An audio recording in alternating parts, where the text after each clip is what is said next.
자, 계시록 16장 7대접 심판. 오늘부터는 이제 본문 말씀으로 이제 들어가도록 할 겁니다. 우선 계시록 16장을 전체를 한번 읽고 시작하겠습니다. 전체를 그 흐름을 다 이해를 해야 되니까 본인의 성경책으로 계시록 16장을 펴서 같이 읽습니다.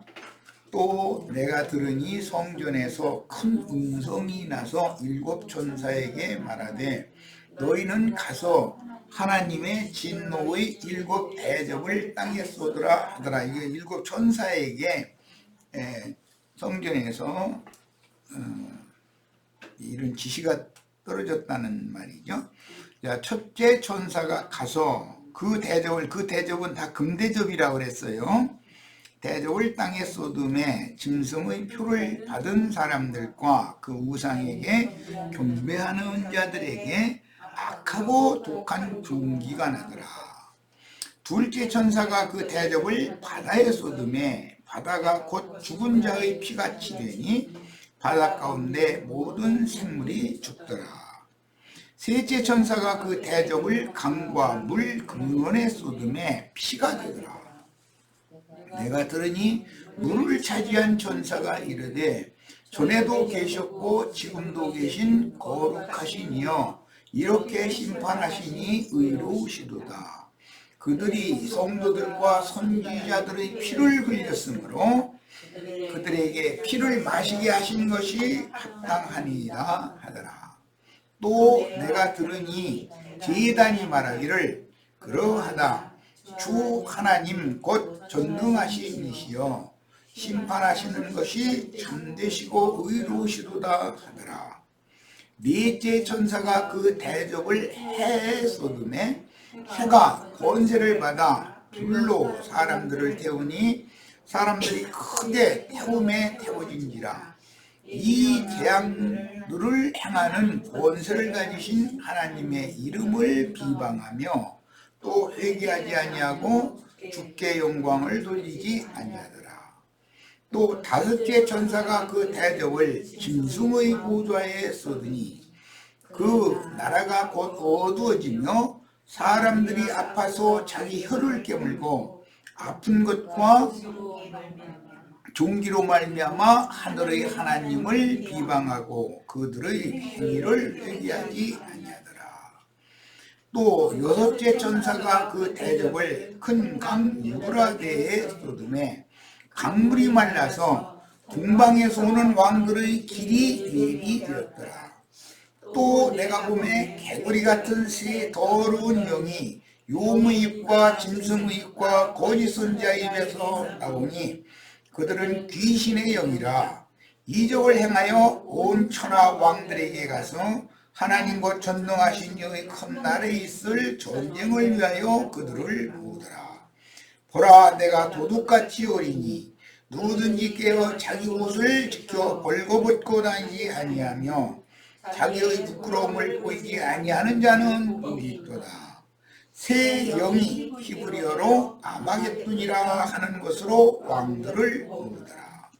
일곱째 천사가 그 대접을 공중에 쏟음에 큰 음성이 성전에서 보좌로부터 나서 이르되 되었다 하시니 번개와 음성들과 우레소리가 있고 또 큰 지진이 있어 얼마나 큰지 사람이 땅에 있어온 이래로 이같이 큰 지진이 없었더라. 큰 성이 세 갈래로 갈라지고 만국의 성들도 무너지니 큰 성 바벨론이 하나님 앞에 기억하신 바 되어 그의 맹렬한 진노의 포도주 잔을 받음에 각 섬도 없어지고 산악도 한데 없더라. 또 무게가 1달란트나 되는 큰 우박이 하늘로부터 사람에게 내리매 사람들이 그 우박의 재앙 때문에 하나님을 비방하니 그 재앙이 힘이 크니라. 네. 자, 일단은 계시록 16장의 그 마지막 나팔의 이제 실제 내용인 7 대접 심판 내용을 전체를 일단은 읽어봤어요. 자, 이제 오늘 자료를 통해서 말씀을 나누도록 하겠습니다. 계시록 16장 1절부터 봅니다. 지금 이제 땅과 바다에 이제 심판이 임하고 하늘에 거하는 자들에게는 복이 있고 땅과 바다에는 화가 있다라고 한 말씀이 이제 지금 실제적으로 집행되는 내용이 계시록 16장에 기록되었고, 이걸 오늘 우리가 다 문맥의 흐름을 이해를 해야 되니까 다 읽었어요. 자, 계시록 16장 1절, 또 내가 들으니 성전에서 큰 음성이 나서, 여기 성전이라고 하는 거는 앞에서 이미 하늘에 거하는 자들 곧 하나님의 증거 장막이라는 표현이 여러 번 나왔었기 때문에, 이것은 성전이라고 하는 것은 하늘에 거하는 자들로 이루어진 성전인 거예요. 히브리서에서는 하늘에 더 크고 온전한 참장막이 있다. 아브라함 후사들을 위하여 그걸 하나님이 준비하셨다. 이렇게 기록이 됐죠. 그러니까 벌써 이것은 하늘의 그 열린 성전, 하늘의 문이 열린 성전 하면은 거룩한 성 새 예루살렘을 말하는구나 라는 건 이제 쉽게 다 알 수 있을 거예요. 자, 성전에서 큰 음성이 나서 일곱 천사에게 말하되, 이 일곱 천사는 일곱 금 대접을 각각 하나씩 가지고 있는 천사들이죠. 자, 이건 지천사들이에요.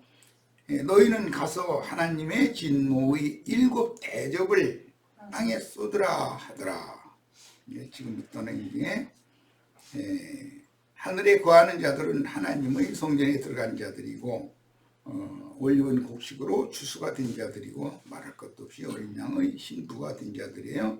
그리고 이제 땅과 바다에는 화가 있다라는 말씀이 응함으로, 연기가 이제 고난의 연기가 이제 땅과 바다에서 올라가게 되니까, 지금부터는 하나님의 성전에 들어갈 수가 없는 이제 분기점이 지난 것이죠. 첫째 천사가 가서 그 대접을 땅에 쏟음에 짐승의 표를 받은 사람들과 그 우상에게 경배하는 자들에게 악하고 독한 종기가 나더라 했어요. 여기 악독한 종기라는 것은 구약 성경에서 여러 번 나온 말인데, 가장 중요한 것은 그 레위기 13장에 이 독한 종기는 문둥병으로 진찰을 하라고 돼 있죠. 그리고 이제 제일 잘 아는 사람이 히스기야라는 사람이 그 종초에 무화과 뭉치를 으깨가지고 그거 갖다 바르면 낫는다 해가지고 그렇게 해서 이제 고쳤다고 그러고, 욥이 온몸에 그 악독한 종기가 났다고 그랬죠. 이제 문둥병이 걸렸다 이 말이에요. 그 말은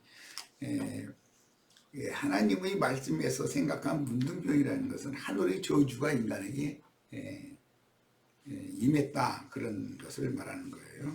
문둥병이라는 것 때는 한번 걸리면 나을 수 없는 병이다라고 생각을 했기 때문에 이제 그런 표현이 됐었던 것이죠.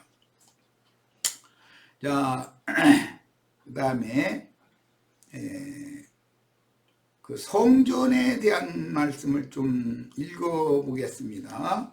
계시록 11장 19절부터 차근차근 읽어봅니다. 11장 19절.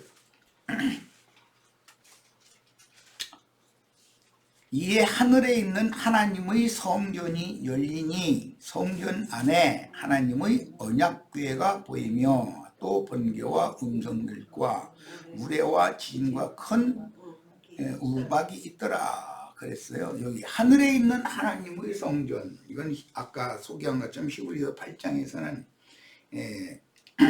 지상성전 말고 하늘에 있는 더 크고 온전한 참장막 성전이 있다는 거예요. 이게 아브라함의 믿음의 후사들을 위하여 하나님이 하늘에 그 한 성을 준비해 놓으셨다. 이렇게 되기 때문에 연계를 한다면 당연히 어린 양의 신부 성인 거룩한 성 새 예루살렘을 말한다라는 걸 쉽게 알 수 있고, 자 이제 12장 12절을 보겠습니다. 그러므로 하늘과 그 가운데 거하는 자들은 즐거워하라. 하늘과 그 가운데 거하는 자들, 우리는 다 지금 하늘에 거하는 자들이죠. 그러나 땅과 바다는 화있을진저 이는 마귀가 자기 때가 얼마 남지 않은 줄을 알므로 크게 분내어 너희에게 내려갔습니다. 그러니까 하늘에서 해를 입은 여자가 낳은 아들들과 그 용의 군대가 전쟁을 해가지고 용의 군대가 그 하늘이라고 그랬지만 이건 이제 구름 하늘 공중이니까 쫓겨난 거예요. 셋째 하늘 하나님의 보좌에서는 마귀가 이미 구약 성경에 이미 쫓겨났었던 것이고, 쫓겨나가지고 공중 권세를 잡은 악령들과 이게 지상 세계에는 이제 그 더러운 귀신들의 세계를 이렇게 지배를 하게 됐죠. 그랬는데 공중에서 이제 또 쫓겨난 거예요. 어디로 쫓겨났냐면 바닷가의 땅에 쫓겨났다. 그래서 모래 위에 그 발을 디뎠다. 근데 쫓겨날 때 마귀가 혼자 쫓겨난 게 아니라 하늘별 3분의 1을 꼬리로 말아가지고 같이 떨어졌다 그랬는데, 그 하늘별 떨어진 별들이 이제 13장에 가면 짐승들이죠. 자, 이제 이렇게 연결이 됐어요. 자, 이번에는 이제 13장 6절을 보겠습니다. 짐승이 입을 벌려 하나님을 향하여 비방하되 그의 이름과, 그 이름은 하나님의 이름을 말하는 거예요. 그의 장막 곧 하늘에 사는 자들을 비방하더라. 하나님의 장막은 하늘에 사는, 하늘에 거하는 자들이죠. 자, 결국은 마귀와 하늘에 거하는 자들은 서로 원수지간이다. 이건 창세기 3장 15절에서 이제부터 비롯된 말로서 여자와 뱀은 원수고 여자의 후손과 뱀의 후손은 대대로 원수가 된다 그랬어요. 이제 그 원수끼리 이제 만났으니까 이제 싸울 수밖에 없는 거죠. 외나무 다리에서 지금 만난 거지, 말하자면. 자, 이제 계시록 15장 5절과 8절을 보겠습니다. 이 하늘의 그 성전에 대한 이상이 밝아지셔야 돼요. 그러니까 이걸 내가 중요하게 여기는 거예요. 5절 또 이 일 후에 내가 보니 하늘의 증거장막의 성전이 열리며, 이렇게 되어 있어요. 자, 이 말씀을 가지고 소위 말하는 이만이라는 그 사람이 과천에다가 증거장막 성전을 세우고, 얘가 이 용어 가지고서 말장난하고 있죠. 과천에 이 하늘의 증거장막이 과천에 세워질 것 같아요? 과천이 하늘에 얼마나 황당한. 그런데도 거기에 모여서 그 말만 믿는 사람들은 의심 없이 믿어. 어떻게 믿는 건지. 믿음들도 참 대단해. 하늘의 증거장막을 땅에다 쓰나. 그 다음에 이제 8절입니다. 하나님의 영광과 능력으로 말미암아 성전의 연기가 가득 차매 일곱 천사의 일곱 재앙이 마치기까지는 성전에 능히 들어갈 자가 없더라. 이 성전은 하늘의 증거장막 성전을 말한 거예요. 자, 거기에는 이제는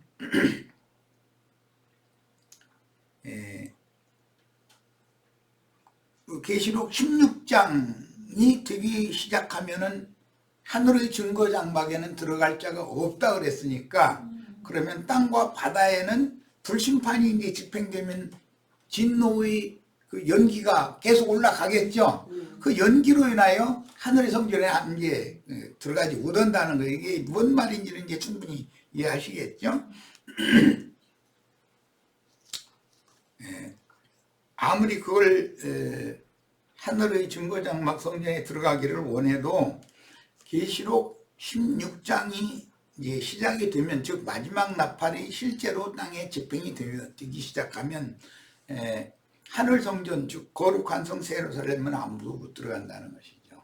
이제 남은 건 심판밖에 없는 거예요. 그 이야기를 이제 잘 마음에 담아두시고, 자료 말씀의 저 뒷면을 보겠습니다. 계시록 16장 3절, 둘째 천사가 그 대접을 바다에 쏟음에 했어요.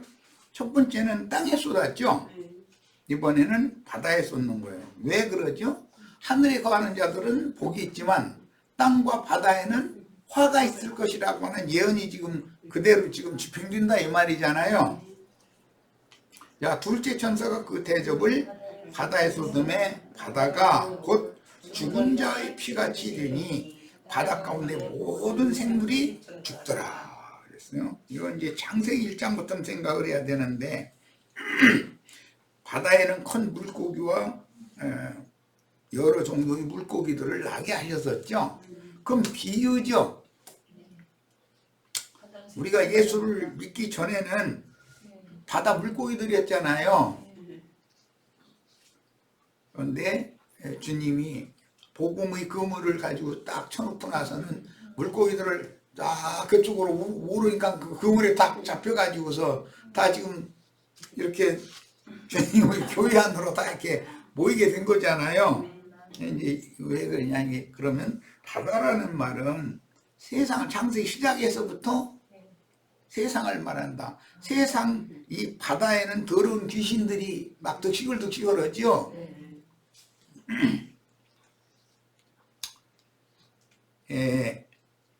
궁창 위의 물과 궁창 아래의 물이, 천하의 물이 땅으로 쏟아져 가지고서 땅을 덮었다가 천하의 물이 한 곳으로 모이게 했는데 한 곳으로 모아진 것을 바다라 칭하고, 드러난 묻은 땅이라 칭했다. 그부터 그 바다와 땅 이야기가 이렇게 나온 것이죠. 궁창 위라는 것은 궁창 하늘이란 말이에요. 거기에서 이제 비가 내리고 땅에서 깊은 샘이 터져가지고 두 물이 합하여서 심판의 물이 된 거예요. 이제 거기서부터 비롯된 말이에요. 자, 그런데 다니엘 7장에 보면 거기에 대한 설명이 나오죠.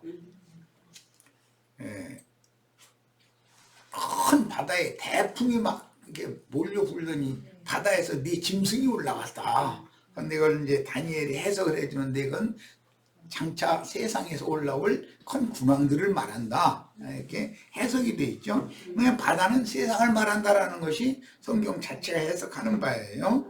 자, 그러면 주님의 나라와 세상 나라는 전혀 상반되는 그런 정신세계의 나라이기 때문에 내 나라는 이 세상과 같지 않다. 이렇게 주님 말씀하실 때는 결국은 바다에 있던 물고기들을 잡아가지고 숯불에 구워가지고 하나님 앞에 제물로 드리려고 지금 우리 저기 다 이제 큰 물고기는 낚시질에서 잡는 거고, 잔챙이들은 그냥 그물로 때로 다 잡아버리는 거고. 이제 근데 뭐 우리는 뭐 다 대부분 그물에 걸렸지 뭐.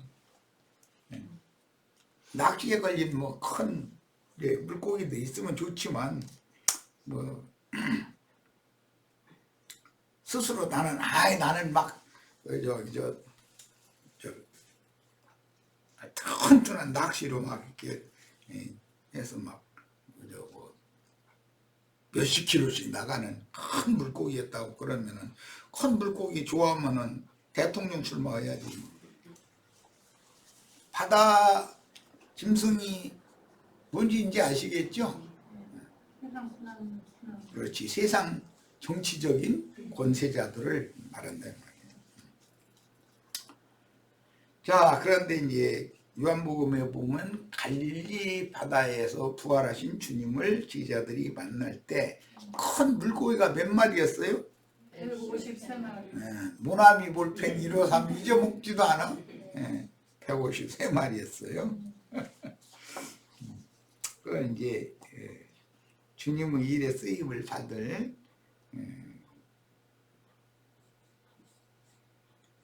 그리스도의 종들이 이렇게 이제 주님의 그 정하신 때와 기한이 찰 때까지 그 큰 물고기들이 이렇게 쓰임을 하는데, 그건 결국 이제 계시록에서는 증인들까지 이렇게 사도들 뭐 전도자들, 증인들, 대언의 영들이죠. 이제 비유지 그런 것들이다. 자, 그 다음에 바다에 쏟음에 바다가 죽은 자의 피같이 되었다 그랬어요. 그리고 바다 가운데 모든 생물이 죽더라 그래. 세상에는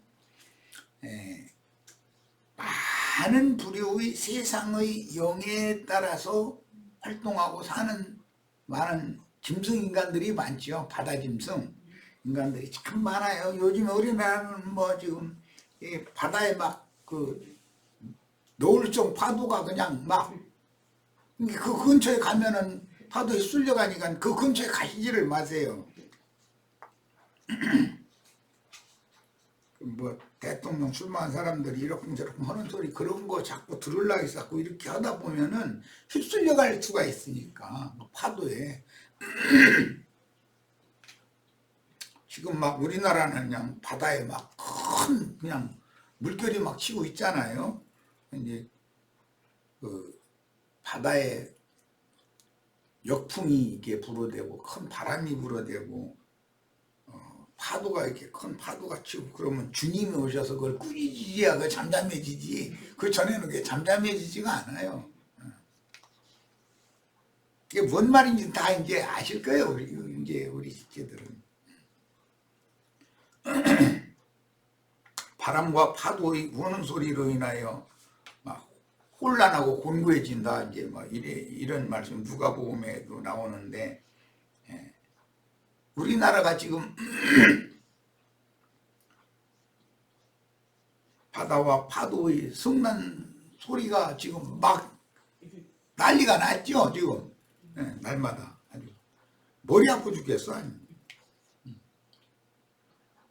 이놈의 좀 빨리 좀 끝나야 될 텐데 언제나 이놈의 바다의 바람과 파도가 좀 잔잔해지려는지 주님한테 좀 큰 직업을 좀 놔야 되는데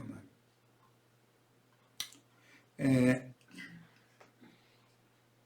둘째 천사가 대접을 바다에 쏟음에 바다가 곧 죽은 자의 피같이 되었다. 그리고 바다 가운데의 모든 생물이 죽었다. 그러면 세상 나라가 불심판을 받는다라는 말이니까 이미 앞에 15장 2절에서 불이 섞인 유리바다 얘기가 나왔었죠.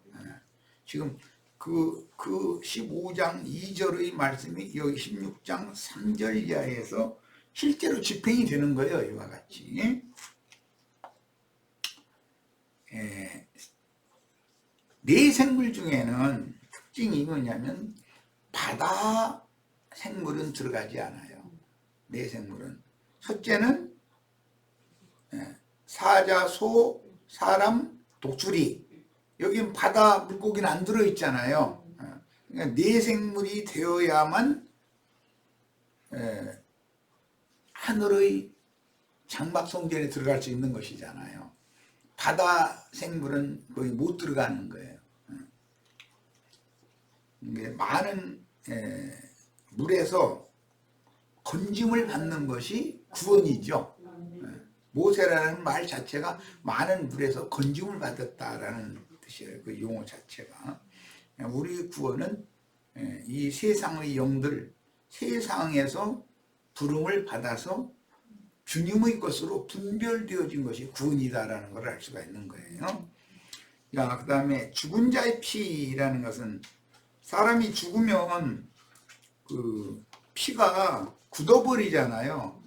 이제 사람이 살아있을 때는 피가 맑기 때문에 아주 새빨간 피죠. 그런데 사람이 싹 죽으면은 검붉은 피가 되죠. 그것이 이제 특징이에요. 이것은 검붉은 색으로 이렇게 굳어진다라는 것은 인간들의 생기가 활동을 멈춘다라는 뜻이란 말이에요. 호흡이 멈추면 생명의 기운이 딱 멈춰버리면 피가 딱 그대로 굳어버리는데 죽은 자의 피는 붉은 피가 아니죠. 검붉지. 왜 그러냐면은 피는 심장에서 뿜어내는 그 붉은 피도 있지만 다 온몸을 돌고 다시 심장으로 돌아가는 피, 이렇게 봐도 피가 빨가야 되는데 파랗게 보이는 심줄에 보면 그 돌아가는 핏줄이잖아요. 이것이 그 상태로 그냥 굳어버리기 때문에 이제 그렇게 된다는 거. 이건 이제 비유지, 표상이니까. 죽은 자의 피는 절대 활동이 없어요. 그게 특징이에요. 그 다음에 예루살렘과 팔레스타인 땅에 구체적으로 일어난 예수님 때 사도들 때 그 사건은 온 지구상에서 재현되는 것이므로 온 지구상에 천국 복음이 전파된 이후에 주님께서 이 천국 복음이 모든 민족에게 증언되기 위하여 전파되어야 하니 그지야 끝이 오리라 이렇게 말씀하셨었죠. 그러니까 지금 이런 심판이 왔다라는 것은 끝이 왔다는 뜻이잖아요. 그 이후에는 가라지들과 불신자들의 세상 나라에 집행되는 심판이고 반드시 모든 민족 땅 끝까지 임하기 때문에 바닷 가운데 모든 생물이 죽는다는 뜻은 온 지구상의 모든 세상 나라에 대한 불의 형벌이 집행된다는 뜻으로서 이것은 세균을 이렇게 세균 폭탄, 세균탄 이런 걸 그런 것을 핵무기, 핵폭탄에다가 함께 이렇게 쏴 올려가지고서 온 땅에 퍼뜨리는 그런 전쟁을 하게 될 거라는 걸 알 수가 있는 거예요. 이게 숨 쉬면은 또 그냥 멀쩡했는데 눈이 폭폭 썩어 들어가고 콧구멍에서 이렇게 썩어 들어가고 이렇게 해서 죽게 만드는 거죠. 그러니까는 이 숨을 안 쉬고는 육신의 생명이라는 게 코로 기식을 하지 않으면 살 수가 없는 거니까 인간들이 얼마나 악랄한 걸 연구하느냐면 다 숨 쉬면은 다 병 걸려 죽게 만드는 그런 짓을 한다는 거죠. 거기다 대고 이제 그 세균탄을 터뜨리는데 불바다도 또 만들어야 되니까 병도 퍼뜨려야 되지만 불도 이게 싸질러 내 버리는 거죠. 그런 짓을 하는 거죠. 이제 그렇게 하면 한 시대가 종결된다는 걸 알 수가 있는 거예요. 자, 누가복음 21장 25절로 27절에 1월 성신에는 1월 성신이라는 건 해달별을 말하는 거예요. 징조가 있겠고 이 말은 계시록 6장 9절로 11절에서 이미 여러분 설명했어요. 하늘의 별들이 선 무화과가 대풍에 떨어지는 것처럼 흔들려서 떨어진다 그랬는데 이 말은 그럼 뭔 뜻이에요? 하늘에 거하는 자들이 순교당한다 이 말이잖아요. 징조가 있겠고 그게 이런 진리의 증거를 하던 증인들이 이단자라고 정죄를 받고 죽임을 당하는 거예요. 그러면 그것이 여자의 아들, 해를 입은 여자의 아들을 용이 삼키려고 지키고 있다가 그 아들을 이제 삼킨다는 거죠. 그러면 이제 그들이 오히려 그 육체는 용의 밥이 되었지만, 뱀의 밥이 되었지만 그 영혼은 승천을 해가지고 이제 그 공중 구름에서 이제 공중에서 구름 이제 전쟁이 일어나는 거죠. 말하자면 그러면은 그 마귀가 하늘별 3분의 1을 이렇게 꼬리로 말아가지고 같이 떨어진다는 거예요. 그런데 그러면 이제 짐승 때가 오는 거죠. 그 이후로는 그건 이제 이 과정을 잘 이해를 하고 계셔야 되겠어요. 땅에서는 민족들이 바다와 파도의 성난 소리로 인하여 혼란한 중에 곤고하리라. 사람들이 세상에 임할 일을 생각하고, 그러니까 땅과 바다에 그랬지만 이것은 세상에 어떤 무시무시한 일들이 일어날 것을 그땐 세상 사람들도 감으로 다 안다는 거죠.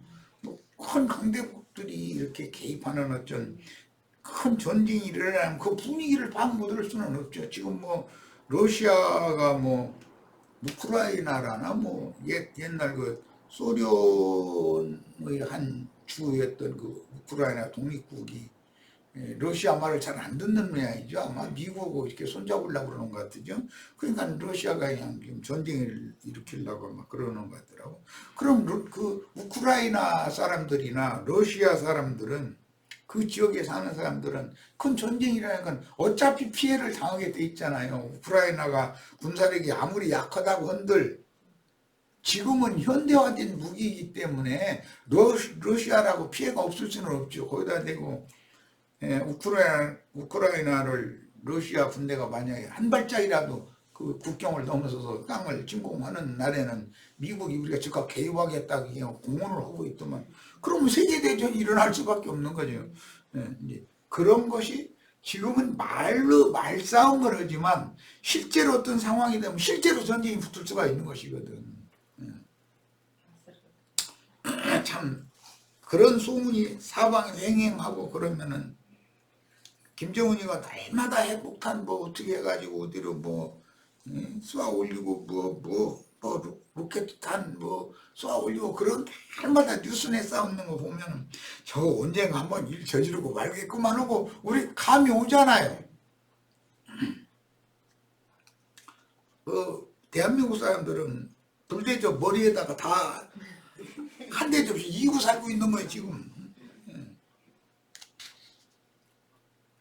참 하나님이 어떻게 전능하신 분이신지 전 세계를 한꺼번에 심판하려니까 아시아가 이게 지구의 중심인데 아시아의 동쪽 끝에다가 하나, 저쪽 서쪽 끝에다가 하나, 양쪽에서 핵폭탄 가지고 장난질 치는 그걸 딱 세워놔둬 버리잖아요. 그 뭐 각자의 이제 큰 강대국들이 둘 중에 하나의 편을 들으니까 세계 대전 하면은 뭐 그야말로 세상 사람들이 흔히 말하는 아마겟돈 전쟁이 터지는 거지 뭐. 자, 이런 것을 이해를 하시기를 바래요. 파도의 성난 소리라는 말은 큰 강 유브라데 강가에 네 바람천사를 묶어놔둔다고 그랬죠. 하나님의 종들이 임하에 인치기까지는 그 바람을 불지 못하게 했죠. 그런데 이때가 됐다라는 말은 이스라엘 12지파의 신앙이 완전히 다 회복될 자들이 다 회복이 됐고, 이제는 나머지는 그들을 통해서 이제 세상 나라와 세상 교회를 완전히 쓸어버리고 나면 그들을 통해서 새 시대를 이어갈 것이 준비가 다 이미 돼 있는 상태예요. 자, 이제 이런 것이 하나님의 보관이다라는 걸 꼭 이해를 하셔야 되겠어요. 그러면 이제 붙잡아 두었던 네 바람천사를 이제 때가 됐으니까 너희 가고 싶은 대로 그 네 바람천사가 자기 방향으로 갈 거 아니야. 그럼 천지 사방에 이제 막 바람을 일으키는 바람과 파도의 그 성난 소리로 인하여 사람들이 다 온 지구상 사방에 있는 모든 사람들이 다 혼란한 중에 곤고하게 될 수밖에 없는 거죠. 그때 사람들이 인자가 구원을 타고 능력과 큰 영광으로 오는 것을 보리라 그러셨는데, 이 말씀은 마태복음 26장 64절에서 이미 나왔던 말이죠. 자, 거기 가서 보겠습니다. 마태복음 26장 예수님이 잡혀가서 대제사장 우리 그 유대교의 공의 앞에서 재판을 받는 중에 네가 그 그리스도냐라고 질문을 대제사장이 하니까 주님이 이제 답변하신 말씀이에요. 63절부터 보겠습니다.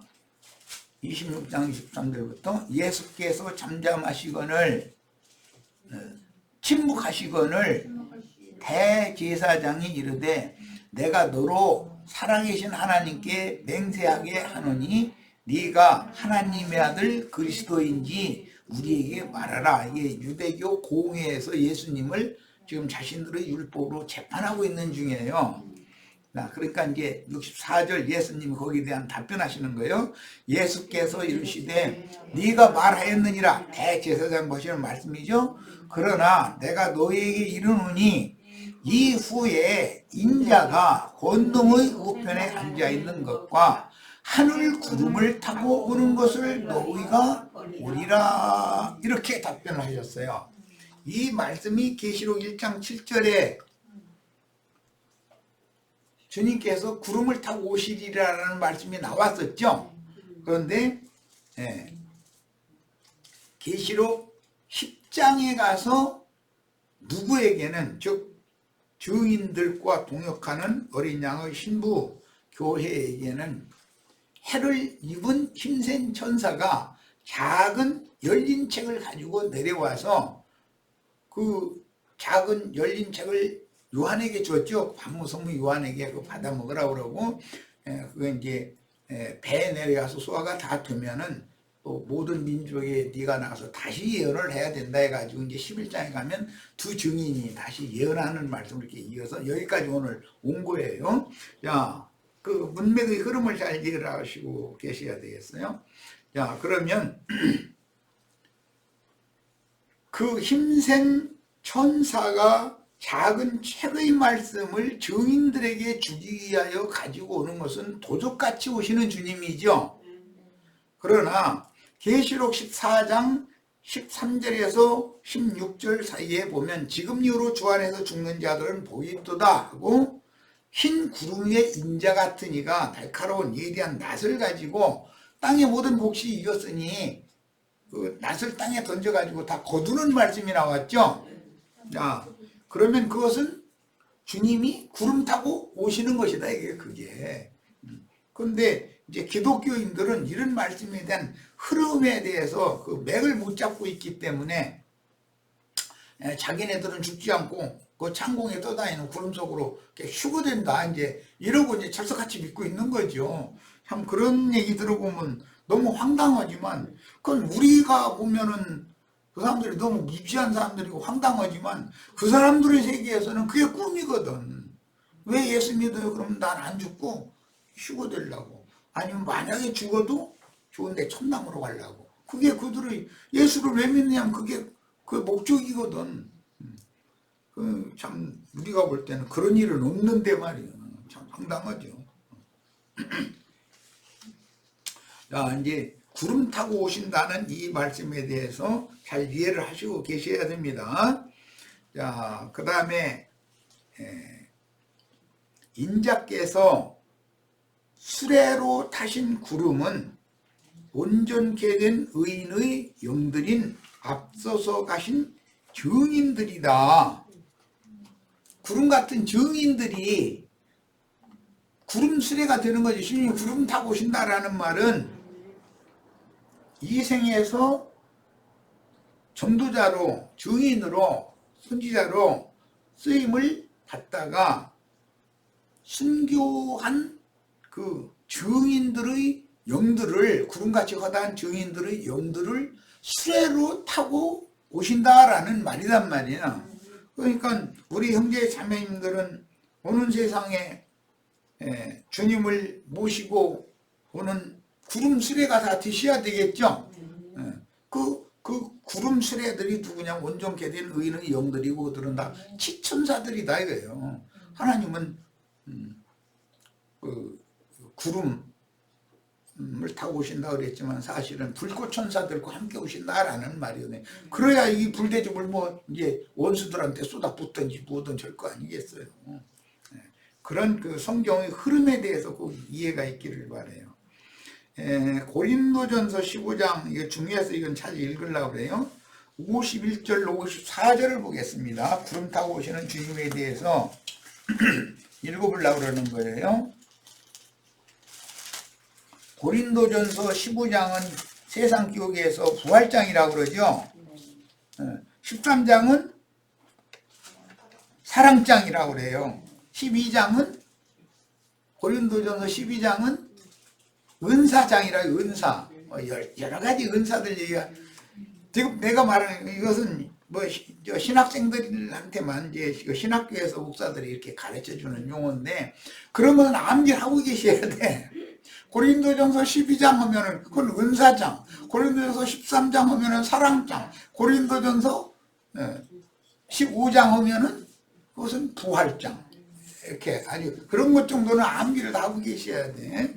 자, 이제 부활장을 보는 거예요.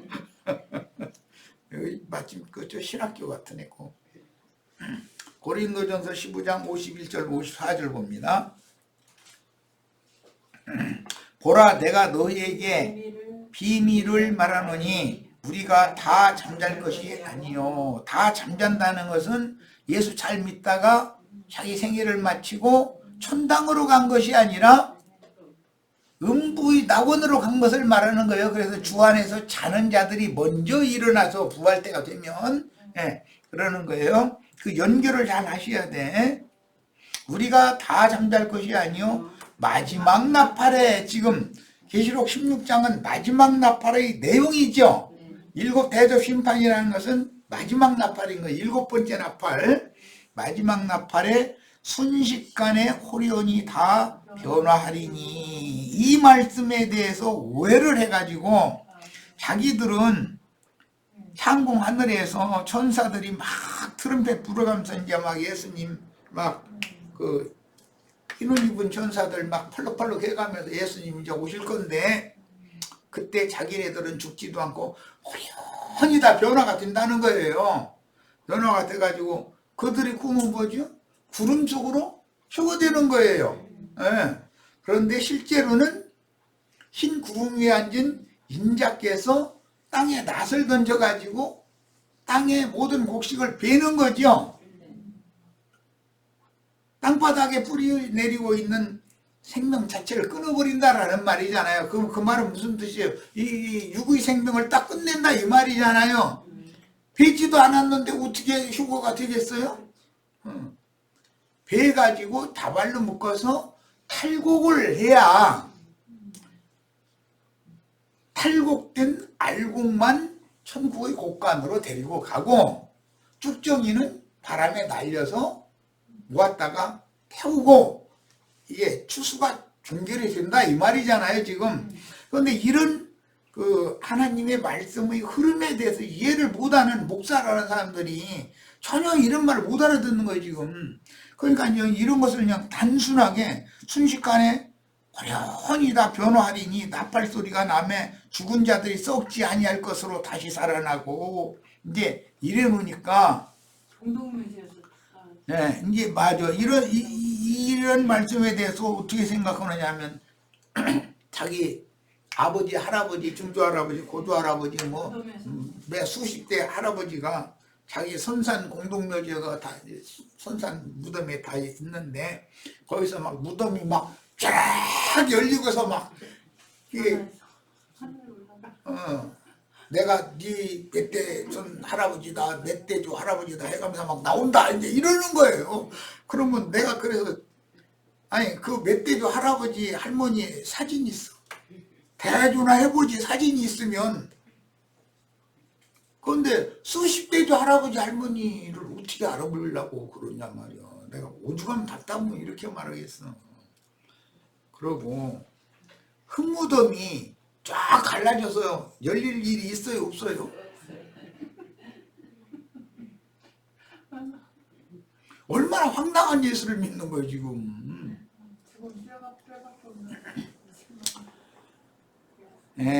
죽은 자들이 썩지 아니할 것으로 다시 살아나고 우리도 변화하리다 이제 이래 놓으니까 이게 정말 참 이 성경이 너무 애매모호하게 해놨어 또. 자, 이 말씀을 이제 다시 설명을 더 하는 말씀이 데살로니가 전서 4장에 나오죠. 자, 데살로니가 전서 4장 15절로 16절 읽겠습니다. 아유, 이런 걸 다 낱낱이 찾아서 읽는 나도 답답하고. 근데 하도 너무나 엉터리로 이거 그게 믿음이라고 그러고 있으니까 이게 같이 읽어서 확정을 해줄 수밖에 없죠. 자, 15절부터 봅니다. 우리가 주의 말씀으로 너희에게 14절부터 봐야 되겠다. 14절부터 우리가 주의 말씀으로 너희에게 이것을 말하는 14절부터 우리가 예수께서 죽으셨다가 다시 살아나심을 믿을진데 이와 같이 예수 안에서 자는 자들도 아까 고린도전서 15장도 자는 자들 얘기가 나왔죠. 주 안에서 자는 자들. 주 안에서 잔다라는 말은 영적으로 죽은 자들은 잔다고 하지 않아요. 예. 기독교인들은 밤에 잠자는 걸 말하고 있다고요. 그렇게 자는 거죠. 주 안에서 죽은 자들이라는 것은 영이 거듭나고 구원을 이루는 신앙생활을 잘 하다가 세상을 떠났다 이 말이에요. 그러면 주님은 천상세계도 경영하시고 지상세계도 경영하시지만 죽음 너머의 세계, 지하세계도 다 모든 삼계가 다 주님의 세계죠. 그러면 사람이 이 생에서 살다가 죽으면 죽음의 세계로 가는 거예요. 그게 지하세계다 이거예요. 그것을 음부 중에 주님이 받아주시는 낙원의 구역이 있고 음부 중에 불꽃의 구역이 있어서 그 사이에 큰 구렁이 껴 있어 가지고 우리는 이 생에 살아있는 동안에 여기를 이미 건넜어야 된단 말이에요. 이것은 이제 할례받는다 이러는데 홍해바다를 건넜을지라도 요단을 또 건너가야지요. 이런 것과 같은 거예요. 자, 믿을 뿐 아니라 영적 할례를 받아야 된다 이제 이 말이에요. 그 큰 구름을 건너가는 거단 말이에요.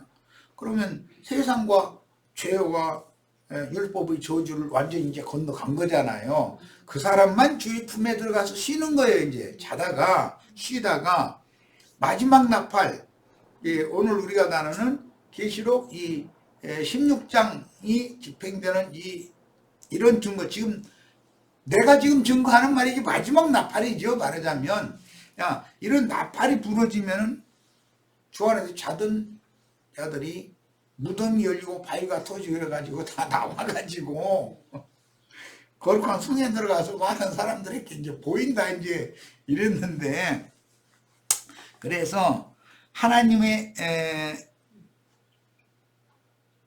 주께서 강림하실 때까지 우리 살아남아 있는 자는 살아남아 있는 자도 자는 자보다 결코 앞서지 못하리라. 주께서 호령과 천사장의 소리와 하나님의 나팔 소리로. 이게 지금 계시록 16장 하나님의 심판을 집행하는 나팔이잖아요. 소리로 친히 하늘로부터 강림하시리니 그리스도 안에서 죽은 자들이 먼저 일어나고. 나팔 소리로 강림하시는 주님에 대해서 잘 분별을 잘 하셔야 돼요. 내가 지금 주님의 나팔수지요. 엊그제 우리 맞춘 거 이제 뭐 에스라, 느헤미야, 에스더까지 이제 읽고 이제 마쳤는데 그 모르드게가 그 황제의 그 윤허를 받아가지고 모든 그 127도나 되는 그 모든 지역마다 파바를 보내는 전갈이 있었잖아요. 그 우리 형제 자매님들이 이 전갈을 다 맡은 하늘의 그 증거를 받은 사람들이야 된다 이 말이에요. 예, 이런 사람들은 뭐 이제 첫째 부활로 일어난 자들이다 이제 이렇게 돼 있고, 그 천열매로 추수된 이제 사람들에게 바빌론 포로 생활을 하다가 첫 번째로 돌아온 무리가 있어요. 그 사람들은 그들의 사명이 있는 거예요. 그들이 먼저 가서 터전을 딱 잡아놔둬야 그 다음에 본물 추수 이제 두 번째 돌아올 자들 그때는 막 대량으로 올 거니까 이제 그들을 맞을 준비를 다 해야 되잖아요. 그렇게 하고도 이삭 죽기 이제 그 끝물 추수가 또 있어요. 3차에 돌아오는 거예요. 그러려면 반드시 열린 작은 책의 말씀을 쭉 이제 온 땅에 다시 대언을 해야 되는 증거의 말씀을 맡은 우리 형제 자매들이 처음 익은 열매로 추수가 되어져 있어야 된다 이거예요. 바벨론에서 예를 들어서 예루살렘과 본토로 돌아온다라는 것은 주님의 이제 그 말씀을 주님이 복음서에서 설명을 해서 표현하실 때는 땅의 사방에 흩었던 하나님이 자기 백성들을 때가 차면 하늘 이 끝에서 땅 저 끝까지 내가 다 불러서 모을 거다 그랬어요. 그게 추수예요. 어디로 모아요? 흰 구름 위로 모으는 거잖아요. 그런데 그게 모으는데 3차에 걸쳐서 모은다 이 말이야. 3차에 걸쳐서. 그러면 우리는 처음 익은 열매로 모아져야지. 그래서 우리는 본물 추수를 할 것을 준비를 해놔야 된다 그런 말이야. 그리고 되도록이면 만물 추수에 들어가는 것을 죽어지 말아라 나 자꾸. 그렇다가 잘못하면은 이삭으로도 추수가 되지 못하고 버려질 확률이 더 많죠. 그때 버려진 자들은 최고로 잘 돼봐봤자 오는 세상 입맞은 이스라엘 12지파를 통해서 새 시대가 열리면 오른편 양물이 땅의 백성들이 되는 것이 최고로 잘 되는 거예요. 그러니까 그건 굉장히 위험하죠. 아이 나는 마지막 나 느헤미야하고 나 돌아올 거야 이렇게 하시지 마세요. 느헤미야하고 돌아온 사람은 사람이 숫자가 몇 명 안 돼요. 느헤미야와 그 종자들 몇 명만 데리고 온다고 돼 있지 그 대량으로 돌아오는 게 아니에요. 그건 이삭이기 때문에 그러는 거예요. 첫 시간 여기까지서 마치겠습니다. 잠깐 쉬었다가 가겠습니다.